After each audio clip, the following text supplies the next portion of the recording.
ನಾನು Ramakant Nargun, national chief coordinator, national education committee. ನೋಡಿ ಸ್ವಾಮಿ, ನಾವು ಮಾತಾಡೋದು ಹೀಗೆ.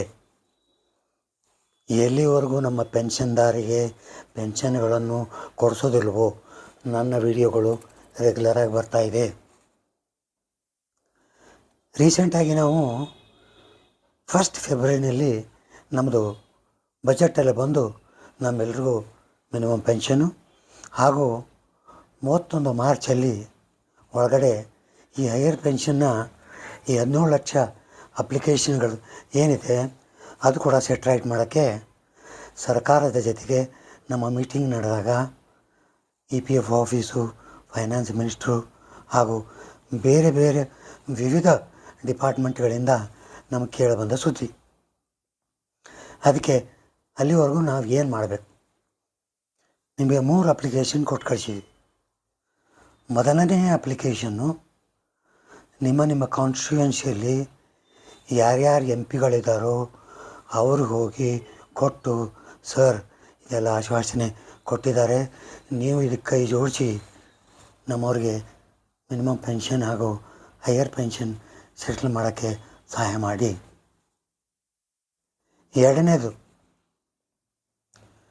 ನೀವು ನಿಮ್ಮ ಯಾವ್ಯಾವ ಫ್ಯಾಕ್ಟ್ರಿಗಳಲ್ಲಿ ವರ್ಕ್ ಮಾಡಿದಿರೋ ಆ ಫ್ಯಾಕ್ಟ್ರಿಯಿಂದ ನಿಮ್ಮ ಕೆಲಸಗಳು ಆಗಿಲ್ಲ, ಅಪ್ಲಿಕೇಶನ್ ಫಾರ್ವರ್ಡ್ ಮಾಡಿಲ್ಲ ಅಂಥವ್ರು ಕೂಡ ನೀವು ಒಂದು ಗುಂಪನ್ನು ಮಾಡಿಕೊಂಡು ನಿಮ್ಮ ಮಾಲೀಕತ್ವ ಹೋಗಿ ಈ ಅಪ್ಲಿಕೇಶನ್ ಕೊಡಬೇಕು ಹಾಗೂ ಅದರ ಎಕ್ನಾಲಜ್ಮೆಂಟು ನಮಗೆ ಕಳಿಸ್ಬೇಕು.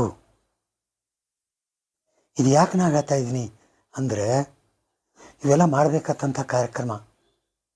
ಮೂರನೇದಾಗಿ, ನಿಮ್ಮ DC ಗಳಿಗೆ ಹೋಗಿ ಒಂದು ಅಪ್ಲಿಕೇಶನ್ ಕೊಟ್ಟು ಪ್ರೈಮ್ ಮಿನಿಸ್ಟರ್ಗೆ ಇದನ್ನ ಫಾರ್ವರ್ಡ್ ಮಾಡಿರಿ ಹಾಗೂ ಆದಷ್ಟು ಜಲ್ದಿ ನಮ್ಮ ಪೆನ್ಷನ್ ಪ್ರಾಬ್ಲಮ್ ಸಾಲ್ವ್ ಮಾಡಿರಿ ಅಲ್ಲಿಗೆ 3ನೇ ಅಪ್ಲಿಕೇಶನ್ ಕೊಟ್ಟಿವಿ.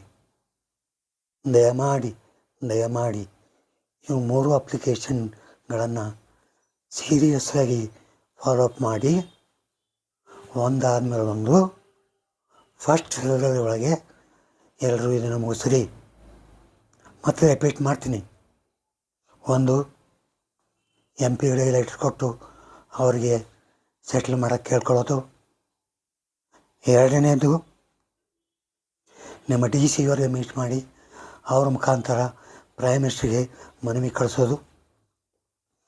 3ನೇದು ಮುಖ್ಯವಾದದ್ದು, ನಿಮ್ಮ ಕಂಪನಿಯವರು ಯಾರು ನಿಮಗೆ ಸಹಾಯ ಮಾಡಿಲ್ಲ ಅವರಿಗೆ ಅಪ್ಲಿಕೇಶನ್ ಬರ್ಕೊಂಡು ಗುಂಪಿನಲ್ಲಿ ಹೋಗಿ ಕೊಟ್ಟು ಸೆಟ್ಲ್ ಮಾಡಿರಿ ಅಂಥೇಳಿ ಅದು ಎಕ್ನಾಲಜ್ಮೆಂಟ್ ತೊಗೊಂಬಂದ್ರಿ.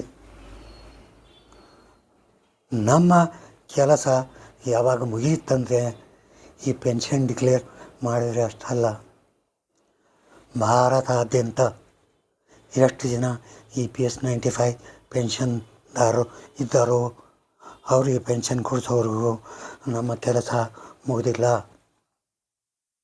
ನಮ್ಮ ಜೊತೆ ಕೈ ಜೋಡಿಸಿ ಎಲ್ಲರೂ ಫೈಟ್ ಮಾಡೋಣ, ಎಲ್ಲರಿಗೂ ಪೆನ್ಷನ್ ಕೊಡ್ಸೋಣ. ಬರ್ತಾರಲ್ಲ ನಮ್ಮ ಜೊತೆಗೆ, ಹೇಳಿದ ಕಾರ್ಯಕ್ರಮ ಮಾಡ್ತಾರಲ್ಲ. ಬೋಲೋ ಭಾರತ್ ಮಾತಾ ಕಿ ಜೈ.